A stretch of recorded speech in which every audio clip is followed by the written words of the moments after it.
I'm Brigham Larson with Brigham Larson Pianos. This is a turn-of-the-century Bush and Lane, which we've rebuilt this model before, and it is a very regal-looking piano, pretty impressive.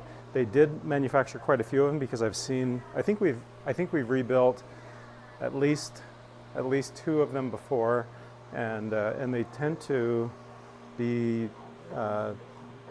They tend to go really well. They're just really well-built pianos, super tough.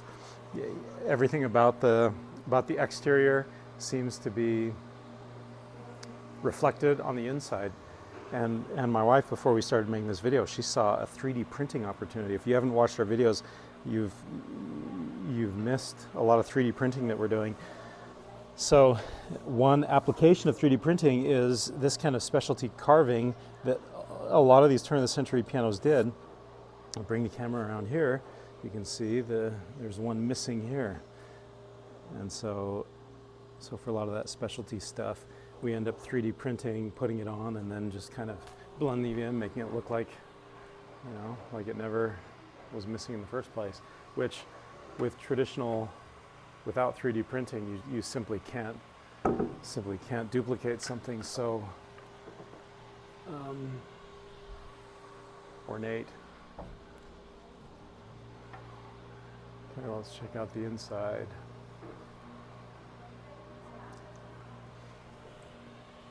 Big, beautiful example of turn-of-the-century craftsmanship.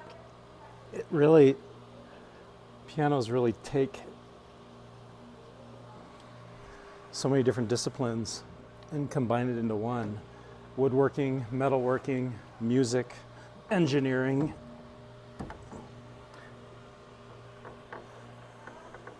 Not to mention manufacturing. That's a whole art in and of itself. Oh, this thing is huge. Even this front panel weighs, I don't know, 70 pounds, something ridiculous. Yeah, it just has a big, powerful sound. Everything's original. It looks like it's had some work done to it. These hammers have been reshaped at one point, but obviously everything is original.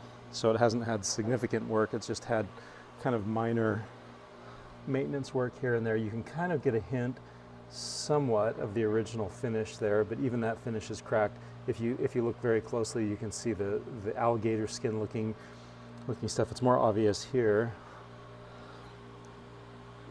Can you see that alligator skin? That's the substrate, the wood, expanding and contracting season after season after season 100 times, and then eventually the shellac or the lacquer just cracks, no longer can keep up with it, and it shatters like glass. So that's what that is. Some people think that alligator skin, well, that's water damage. But some people think that this alligator skin look was intentional, but it's not. That's a defect.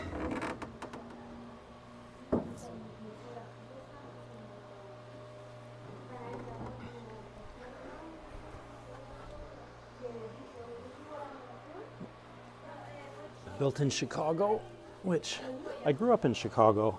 I don't know. Next time I go to Chicago, I think I'd like to maybe do like a tour of some kind of piano manufacturing.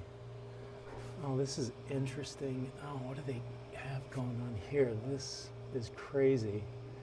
Okay, so it looks like, okay, this is really unusual. This is really weird. Never seen a repair like this before.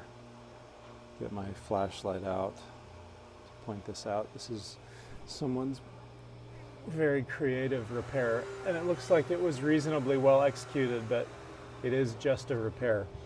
So some pretty severe cracking here in the base bridge, and looks like it's cracking all the way down here. Cracks on every single one of these pins. And so what they did is they took the bass strings off, they filled as many cracks as they could with epoxy, and then they were missing down bearing, I guess. I would assume that's why they did this. They put in these new pins, or new holes anyway, and then put in probably the original pins. And then to create a lot of down bearing, they put these metal rods under there. Are those metal? And that creates a lot of down bearing. See how that sounds. It sounds terrible.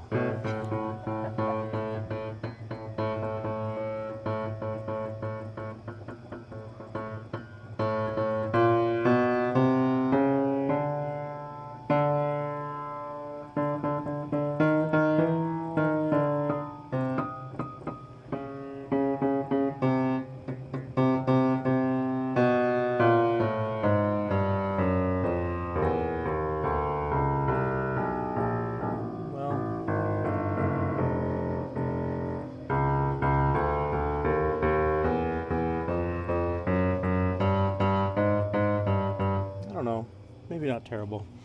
It's a super creative solution, and I mean, hats off to the guy that did that, because it probably was unplayable before, and so somebody with some experience did a creative solution. But we will be replacing this bridge for sure. When we rebuild this piano, we'll take the plate off, obviously take the strings off, take the plate off. We'll do all the repairs on the bridge. We'll rebuild this bridge altogether. So, did you get a close-up of that? Because that's really strange. Let's look over here. This is what we'll be doing to this piano. Of course, we'll be replacing repairing the cracks in the soundboard. But this is the real. We'll be recapping that bridge like we did on this bridge. So that's all from that seam right there where that's been glued on. Everything up is new, and then we'll put on this. Let's see. There's the base. This is a duplication of what was there. You can see all of the holes. Each of those holes represents or was done originally on the original cap, so we get the holes exactly where they go. So what we'll have to do on this, back to this, is we'll kind of have to estimate, because this has been sanded down, and so we'll just kind of have to estimate the location of the original bridge pins, since the bridge pins obviously have been moved. At least the speaking length bridge pins have totally been changed. We're going to also repair or replace this bottom panel. There's a significant crack down there. That's a big crack. So that bottom, and it goes all the way across from one side all the way to the other. So we can repair it. I don't know, put some bow ties in there, or maybe it'd be easier to just put on a new. The nice thing about using the old one is all the holes, everything is all, the proper shape, and all the holes are already there. You don't have to wonder, okay, are my pedals square? Is the horn the right distance? I usually like a 1/4 inch between the back of the horn and what is this? I don't know what you call that. It's kind of like the stretcher almost, like the trapwork stretcher sort of. All of those dimensions, everything's already done on the original, but the problem is you don't know if your repair is going to hold. Okay, and then we have plastic keys, which those gotta go.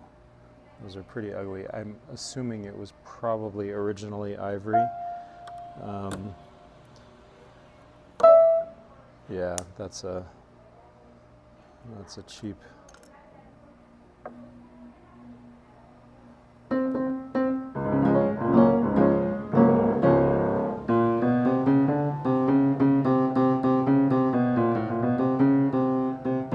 just really fascinated by that base bridge repair. Okay, and we'll be redoing the plate, obviously refinishing it. This piano will be a gorgeous restoration.